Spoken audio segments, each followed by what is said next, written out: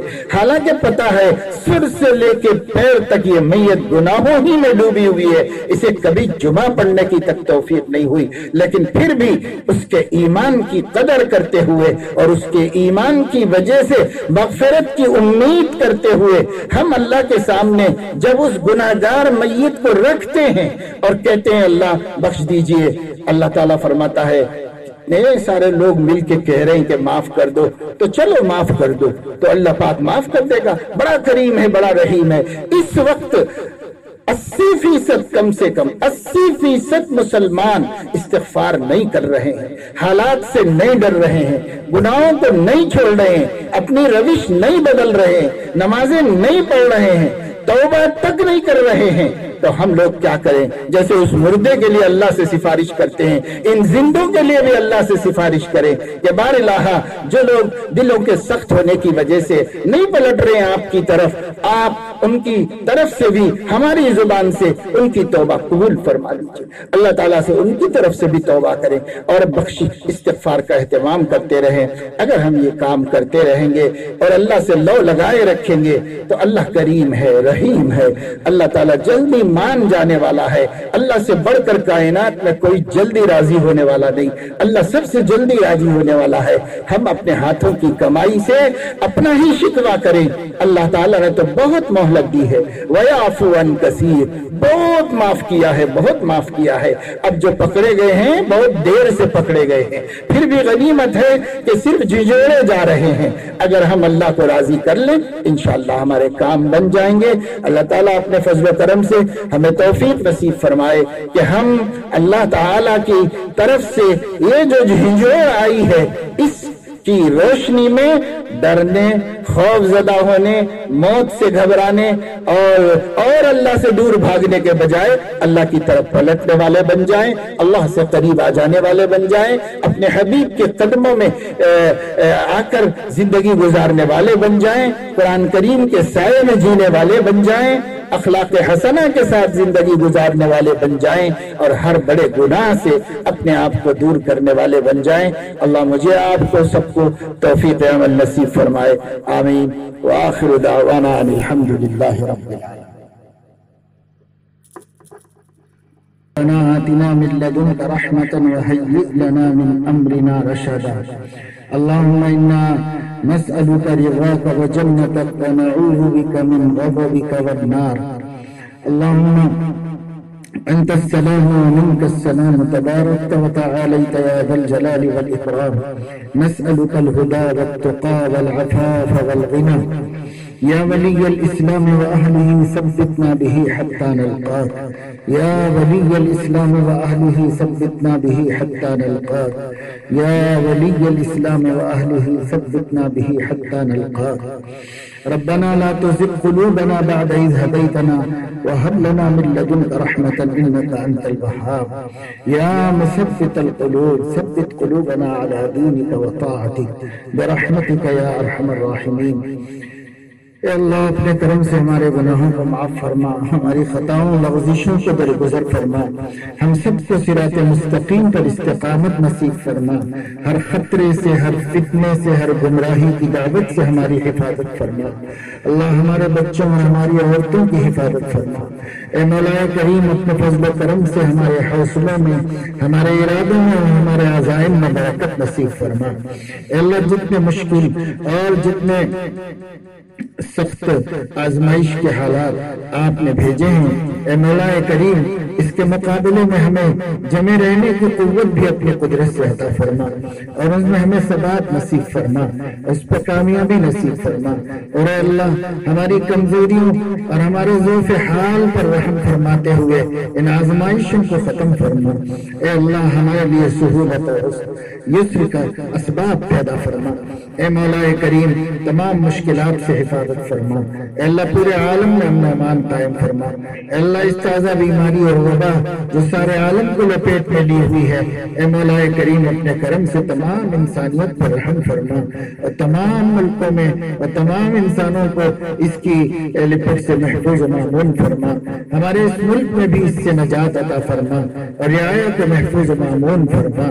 اے اللہ ہمیں اپنی طرف رجوع کی توفیق عطا فرما، حالات کی روشنی میں بالخصوص استغفار کی کثرت کی توفیق عطا فرما، حالات کو بدلنے کی توفیق عطا فرما، اپنی رضا اور خوشنودی کے لیے جد و جہد کرنے کی توفیق عطا فرما۔ اے اللہ اس ملک میں جو سخت قسم کے حالات درپیش ہیں اور جن سے ہمارے ایمان، ہمارے عقیدے اور ہمارے دین کو خطرات لاحق ہیں، اے مولا اپنے کرم سے اس سے ہماری حفاظت فرما اور ہمارے گناہوں کی وجہ سے ہمیں مزید ابتلا میں مبتلا نہ فرما، مزید امتحان نہ فرما۔ اے اللہ جل از جل غیب سے نصرتیں فرما، مددیں فرما اور ہمارے دین کو، ہمارے عقیدے کو، ہمارے تہذیب اور ہمارے نبی صلی اللہ علیہ وسلم کی سنتوں کی حفاظت کے ساتھ ہمیں اس ملک میں رہنے کے اسباب پیدا فرما۔ اے اللہ ہر تنگی سے، ہر دباؤ سے، ہر پریشر سے ہماری حفاظت فرما۔ وصلی اللہ تعالی علی خیر خلقہ سیدنا و حبیبنا و قرۃ اعیننا محمد وعلی آلہ و اصحابہ اجمعین۔ حافظ اسماعیل صاحب بیمار ہیں، اللہ ان کے لیے ان کو شفاء کاملہ عاجلہ نصیب فرما اور تمام بیماروں کو شفاء کاملہ عاجلہ نصیب فرما، حاضرین کے جملہ مقاصد حسنہ کی تکمیل فرما، اس مدرسے میں خیر و برکت کو مقدر فرما، آئندہ بھی اسی طریقے سے اور اس سے زیادہ خدمات کے جاری رہنے کے اسباب پیدا فرما۔ اے اللہ تمام معاونین کے اموال میں، اعمال میں، اخلاق میں، اولاد میں برکت نصیب فرما۔ وصلی اللہ تعالی علی خیر خلقہ سیدنا محمد وعلی آلہ واصحابہ اجمعین برحمتک یا ارحم۔